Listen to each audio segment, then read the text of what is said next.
Vamos agora para o terceiro tópico da nossa lição, o dom do Espírito.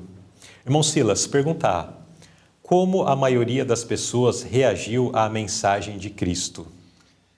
Infelizmente, mesmo João vindo, preparando o caminho do Senhor, ele fez tudo o que estava ao seu alcance e cumpriu a sua missão. Nós já falamos aqui. Mesmo assim, a maioria das pessoas não aceitaram a mensagem de Cristo, infelizmente.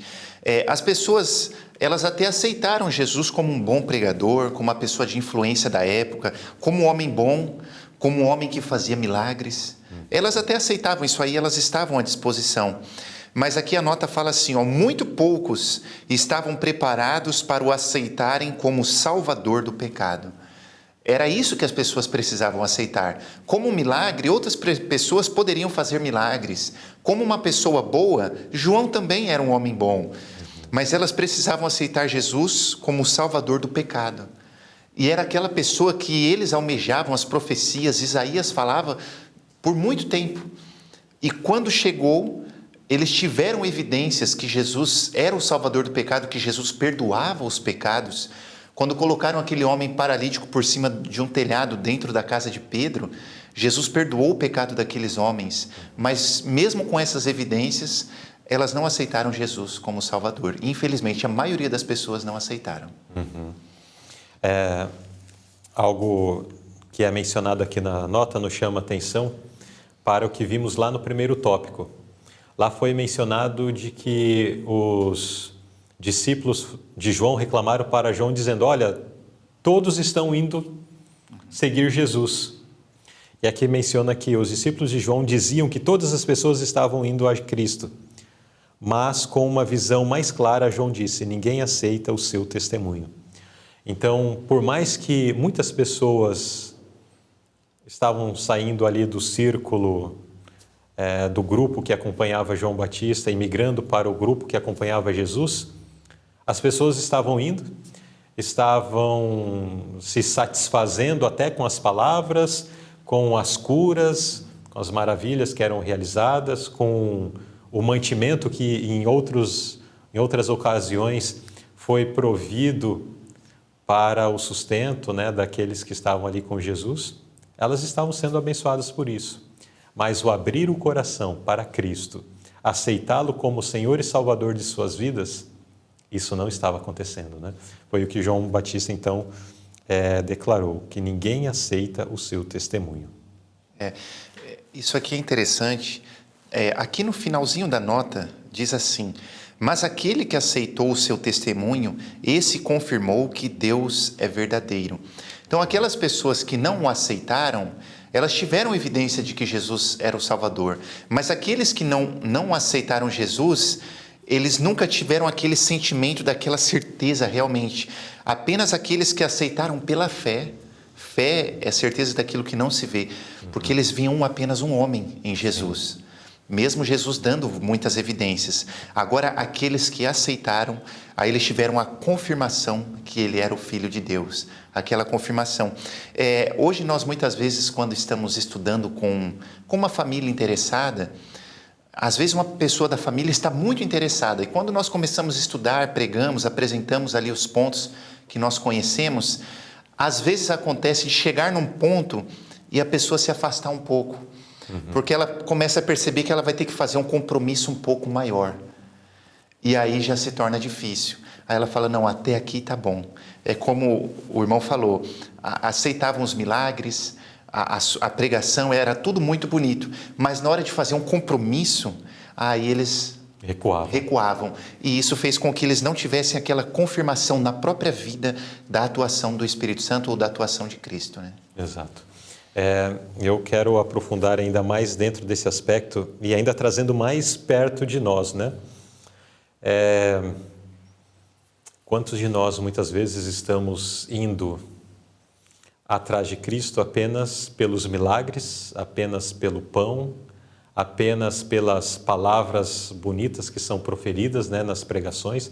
Às vezes nós nos comovemos e até achamos importantes palavras mais incisivas, pregações mais duras e mais diretas e tal, e gostamos.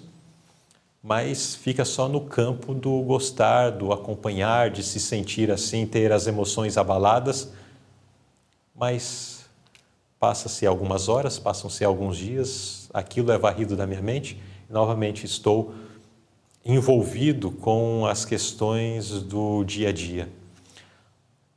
A pregação não impacta, a pregação não comove a semelhança dessas pessoas. Isso pode ser uma realidade na minha vida, na sua. E é sério isso. É sério. Isso denota, irmão Luzirley, um certo egoísmo. Porque quando me beneficia, a pregação é bonita, o milagre é bom, multiplicação dos pães, eu comi. O louvor é bonito na igreja. Isso. Então me beneficia. Mas na hora que para que eu faça um compromisso, aí eu não quero, porque eu tenho que doar.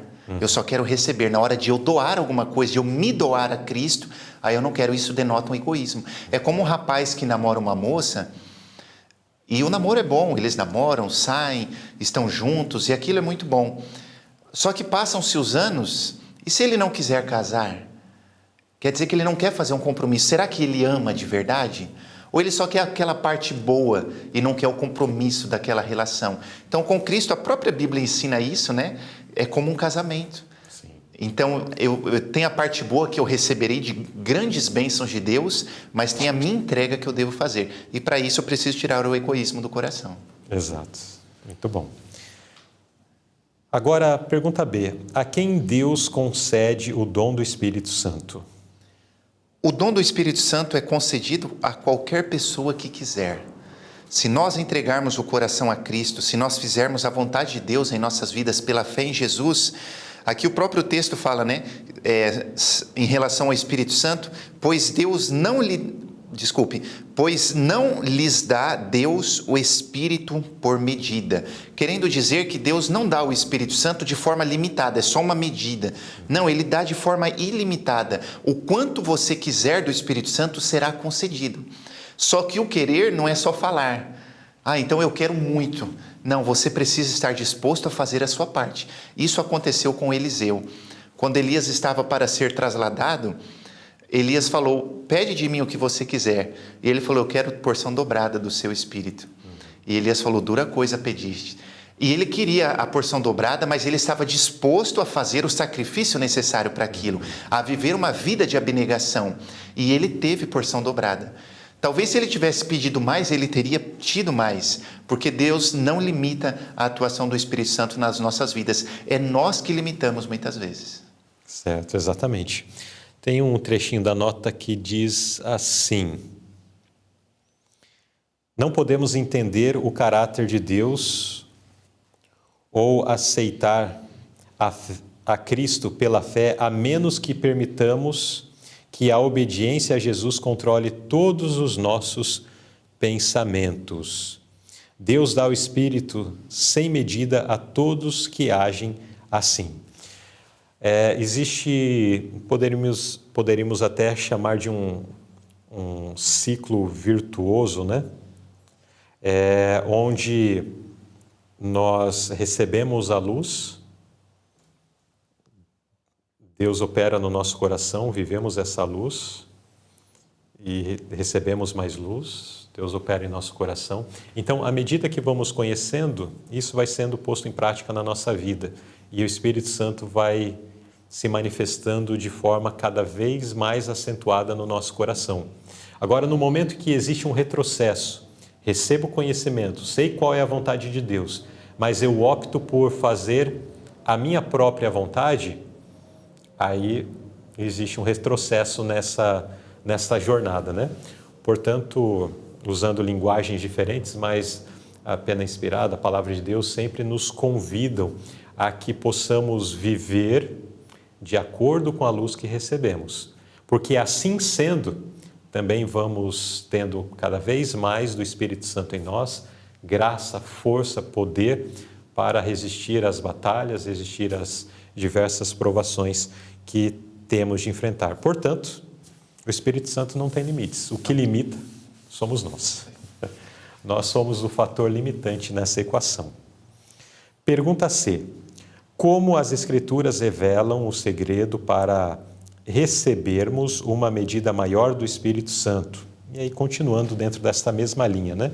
Como que o Espírito Santo, aliás, como as Escrituras revelam, qual é o segredo para galgarmos maiores alturas aí nessa experiência de ter o Espírito Santo em nossas vidas? O irmão usou uma ilustração mesmo que é bastante fácil de compreender nesse trabalho de receber mais o Espírito Santo. O irmão falou sobre a luz, né? Então, recebo um pouco de luz. Quando eu passo a viver naquela luz, Deus então pode me conceder mais. E é assim, é dessa forma que Deus trabalha conosco a cada dia. Não tem como Ele me dar mais se eu não estou vivendo aquilo que eu já conheci. E isso é racional da parte de Deus, não é um castigo.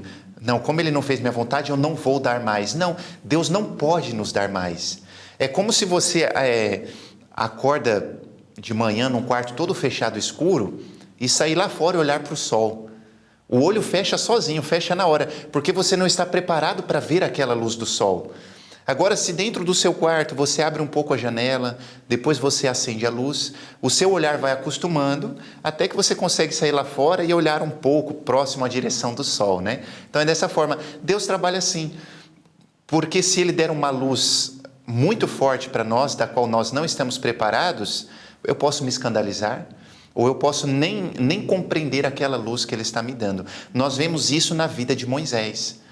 Quando Deus foi falar a lei para o povo, aqui está falando da obediência, quando Deus foi falar a lei para o povo não suportou ouvir a voz de Deus. E aí correu para Moisés pedindo ajuda. Olha, fala para que Deus não fale mais com a gente. Vai você lá, Moisés. Deus fala para você e você vem e fala para nós. E Moisés foi e ouviu a voz de Deus. Será que Moisés era melhor do que aquelas pessoas? Não, mas Moisés vivia a luz que ele conhecia e vivia cada dia mais e foi crescendo e estava pronto para suportar aquela comunhão com Deus. O povo não estava pronto. Então isso acontece conosco. Às vezes Deus não concede mais luz porque não estamos preparados. E uma das formas de nos prepararmos é a obediência aos mandamentos de Deus. Muito bem. Bom, a nota apresenta diversos aspectos importantes, mas quero deixar aqui uma frase que diz assim: ao estudar cuidadosamente a luz que vem da palavra, a voz da consciência e os esforços do Espírito produzem no coração amor genuíno por Cristo, que se entregou em sacrifício total para redimir o ser todo, corpo, alma e espírito. Por isso, o amor se manifesta pela obediência. A linha divisória será clara e distinta entre os que amam a Deus e guardam seus mandamentos e os que não amam e desprezam seus preceitos. Portanto, aqui bem mencionado, né? Estudamos a palavra, somos impressionados pelo Espírito Santo. O amor que temos a Deus, o amor que temos a Cristo, se manifestará através desta obediência, né? Àquilo que Ele nos apresenta como um padrão para a nossa vida. O irmão Silas trouxe algumas exemplificações e na hora eu estava pensando assim, Deus não dá um saco de cimento para um bebê carregar ou para uma criança carregar, né? Ou para alguém que ou que não tem uma vida de exercício, né? Mas Deus, Ele dá ali algumas gramas e à medida que vamos nos acostumando, então essa carga vai sendo aumentada e à medida que vamos carregando, né? Porque não adianta Deus dar ali uma medida para que eu possa me exercitar, eu falo, isso é muito pouco, não vou transportar, isso é muito pouco. E vou negligenciando, né, as pequenas oportunidades de obediência que Ele me dá. Como vou obedecê-lo diante de uma situação mais complicada, mais complexa, né? Então o Espírito Santo está à nossa disposição.